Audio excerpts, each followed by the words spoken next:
नमस्कार, मैं कोमल सिन्हा। इस वक्त हम मौजूद हैं जंतर मंतर में। यहाँ पे लोग धरना प्रदर्शन कर रहे हैं। हमारे साथ सर मौजूद हैं। आइए उनसे बातचीत करते हैं कि आखिरकार धरना प्रदर्शन करने का कारण क्या है। जी सर, आप ये बताइए कि जो धरना प्रदर्शन कर रहे हैं, करने का कारण क्या है? ये मैम, आपने जैसा कि देख लिया होगा, नरेगा संघर्ष मोर्चा और WPC के मिलकर के जॉइंट हम लोग धरना प्रदर्शन कर रहे हैं। और इसमें हमारी पहली डिमांड ये है कि नरेगा में जो काम किया गया था, पहले तो उसमें न्यूनतम वेतन जो है उसको बढ़ाया जाए और काम का जो समय है 100 दिन का 200 दिन किया जाए। तीसरा मांग ये है कि सभी नरेगा मजदूरों को ESI की फैसिलिटी वहाँ पे मिले। तीनों बहुत अहम मुद्दे हैं, बहुत क्रिटिकल मुद्दे हैं, क्योंकि अगर बंदा काम करेगा तो चोट पटक भी लगेगी। अगर चोट पटक लगती है तो वो हॉस्पिटल जाएगा।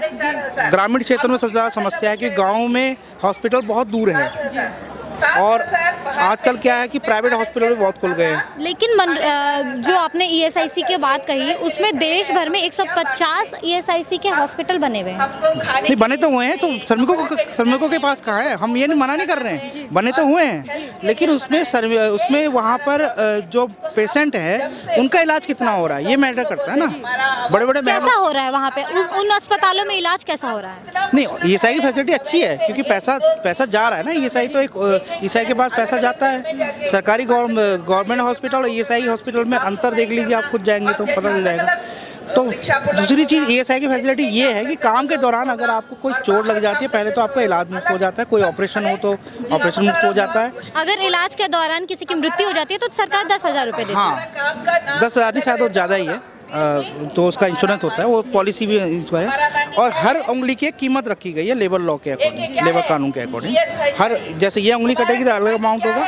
और अगर उसका ESI हो जाए तो बेनिफिट बता देता हूँ, पहले तो उसका इलाज हो जाएगा। दूसरी चीज़, उसका अगर कोई बड़ा ऑपरेशन होता है वो भी निःशुल्क हो जाता है। तीसरी चीज़, अगर डैमेज हो जाती है इसका भी इंश्योरेंस होता है उसके अंदर ऑटोमेटिक। और आपको ये भी बता दें कि ESIC का लाभ वो व्यक्ति उठा सकते हैं जिनकी इनकम 21,000 है या 21,000 से कम है। हाँ, जी सर, ठीक है। तो यहाँ पर वही चीज़ है, आपने सही कही, वो आपके प्राइवेट सेक्टर की बात है, ठीक है ना।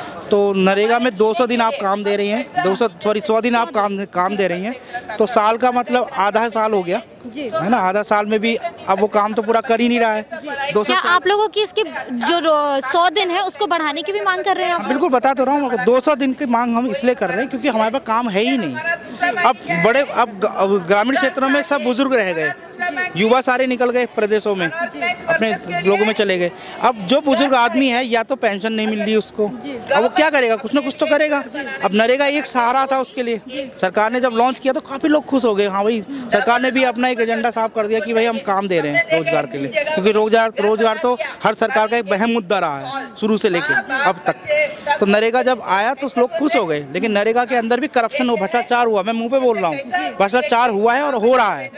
मैं रियली बता रहा हूँ। ग्राम प्रधानों द्वारा अगर किसी गांव में 50 लोग रहते हैं तो 50 लोगों में से उसमें 40 लोग ऐसे अकाउंट होते हैं जो बंदे नरेगा में है ही नहीं। शहरों में रह रहे हैं, उनके अकाउंट में पैसा आ रहा है क्योंकि वो पैसा अपने पास ले रहे।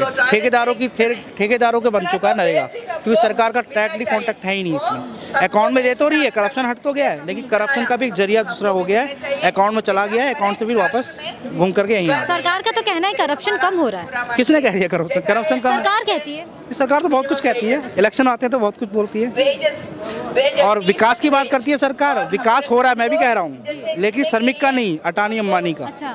श्रमिक का नहीं हो रहा है, ना ही श्रमिक का होगा। श्रमिक पहले भी पिसता आया है और आगे पिसता है।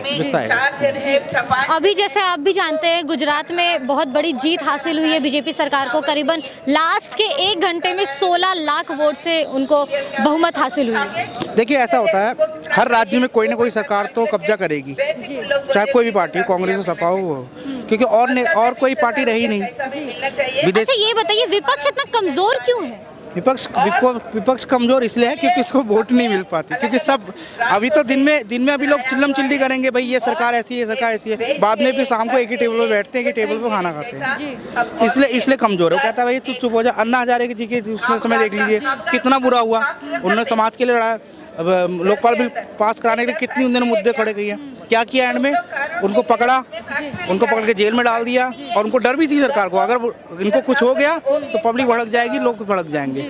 ठीक है जी। तो वही मैं कहना चाह रहा हूँ कि जिस सरकार का काम है केवल गुमराह करना, अपने वोटिंग परसेंटेज बढ़ाना और कुछ नहीं। जी, अभी जैसे आप भी जान रहे हैं राहुल गांधी भारत जोड़ो यात्रा निकाल रहे हैं, क्या लगता है आपको कि भारत जोड़ो यात्रा जो जोड़ने का काम कर रही है वोट इकट्ठा कर पाएंगे? नहीं देखो, वोटिंग में तो मैं जाऊंगा नहीं, भारत जोड़ो तो कर रहे हो लेकिन लोग कहाँ जोड़ रहे हो साहब। अब अभी मैं कह दूं कांग्रेस का यहाँ धरना प्रदर्शन है, आप किसी भी कार्यकर्ता से पूछ लीजिए कि आप कहाँ से आए हैं। दिल्ली की जनता नहीं होगी वो, दिल्ली के कांग्रेस की नहीं होगी, बाहर से गाड़ियाँ बुलाई जाती हैं, लोग लेके जाते हैं, पैसे दिए जाते हैं, भाई तू आ जा तू आ जा। आपको पता है इलेक्शनों में क्या होता है, पहले भी होता रहा है, आज भी होता रहा है, लेकिन आज की डेट में अब थोड़ा सा जनता जागरूक हो रही है, लोग जागरूक रहे, लोगों को पता है कि किसको वोट देना है, किसको वोट नहीं देना है, ठीक है ना। उत्तर प्रदेश के अंदर मैं गाजियाबाद से हूँ, खोड़ा से। खोड़ा में भी चेयरमैन का चुनाव चरम सीमा पर है, सभासदी का चुनाव हो रहा है, 34 सभासद वहाँ से चुने जाने हैं। वहाँ भी फाइट चल रही है पूरी, क्योंकि वहाँ पानी की समस्या बड़ी गंभीर है, क्योंकि नोएडा, गाजियाबाद और दिल्ली तीनों के बीच में पड़ता है खोड़ा कॉलोनी, और तीनों जगहों में पानी है, केवल खोड़ा में पानी नहीं है, और है यूपी का पार्ट, है ना। और काफ़ी एलएनसी जमीनें भी आती है, नगर पालिका वहाँ घोषित कर दी गई, नगर पालिका बैठी हुई है, सब लोग बैठे हुए हैं, लेकिन सब वही चीज़ होती है कि सामने कुछ और होता है, पीठ पीछे कुछ और होता है। जी। उत्तर प्रदेश, जैसे आप उत्तर प्रदेश से हैं, उत्तर प्रदेश में योगी आदित्यनाथ जी की सरकार है, वहाँ का काम, उनकी राजनीति कैसी है? देखिए, हर नेता को ये लगता है कि मैं काम अच्छा कर रहा हूँ, सब बेस्ट लगता है, लेकिन काम अच्छा वो दिखता है जो लेने वाला बेनिफिट है। जैसे मैं हूँ, मेरे को अगर काम मिल रहा है, चीज़ें मिल रही हैं, तो मैं समझूंगा हाँ भाई विकास हो रहा है। अगर मुझे कुछ चीज़ नहीं मिला, कोई बेनिफिट नहीं मिला है, तो मैं कहूँगा भाई विकास का, तो विकास के नाम पे तो एक लॉलीपॉप है और कुछ नहीं है बस। लेकिन योगी आदित्यनाथ जी का तो ये भी कहना है कि उत्तर प्रदेश में अब क्राइम भी बहुत कम हो रहे हैं, महिलाएं आराम से रात को घूम भी सकती हैं। घूम तो सकती हैं। अब आप कुछ अभी एक काम कीजिए, आप एक दिन थाने में बैठ जाइए, कितनी कंप्लेंट आती है, कितनी कंप्लेंट रजिस्टर की जाती है, कितना टरका के भेज दिया जाता है, पता कर लीजिएगा। क्योंकि आंकड़ा हमेशा देखो, हर चीज़ का एक वो होता है। जैसे अब आपने हर चीज़ का, कोई सरकार बनाता है तो उसको हर चीज़ में ध्यान देना पड़ता है, रोजगार में भी, क्राइम में भी, करप्शन में भी, सब चीज़ में। तो बैलेंस बनाने के लिए कुछ चीज़ें रहती हैं, कुछ चीज़ें नहीं रहती हैं। मैं इंडिया लेबर लाइन से हम लोग काम कर रहे हैं। एक श्रमिक का केस आया था, 1 साल पुराना था, तो थाने में उनकी कंप्लेंट की गई थी, श्रमिक ने लिख के दी थी, ठेकेदार ने भी लिख के दिया था। आज की डेट में 1 साल पुराना केस है, कंप्लेंट तो नहीं हुए। पुलिस वाले क्या करते हैं, कंप्लेंट लेते नहीं है, वो केवल ऐसे ही लिख में कर देंगे, उसके बाद वो कर देंगे। मैं थाने गया, थाने में जाके देखा, वहाँ पे कोई एप्लीकेशन है ही नहीं उस तारीख की। अब मैं क्या कहूँ इसको, अब सरकार के नॉलेज में तो ये होगा भैया हमने तो करप्शन किया ही नहीं, है ही नहीं।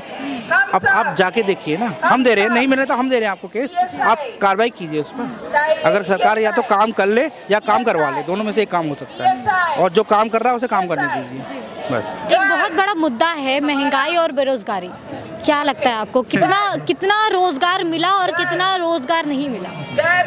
रोजगार तो देखो जी, युवा तो बड़ा परेशानी है। अगर रोजगार होता तो आदमी दर दर नहीं भटकता, चोरी चकारी नहीं करता। लेकिन सरकार तो कहती है कि रोजगार सम्मेलन के तहत वो उन्होंने 10 लाख नौकरियां दी हैं और दे भी रहे हैं।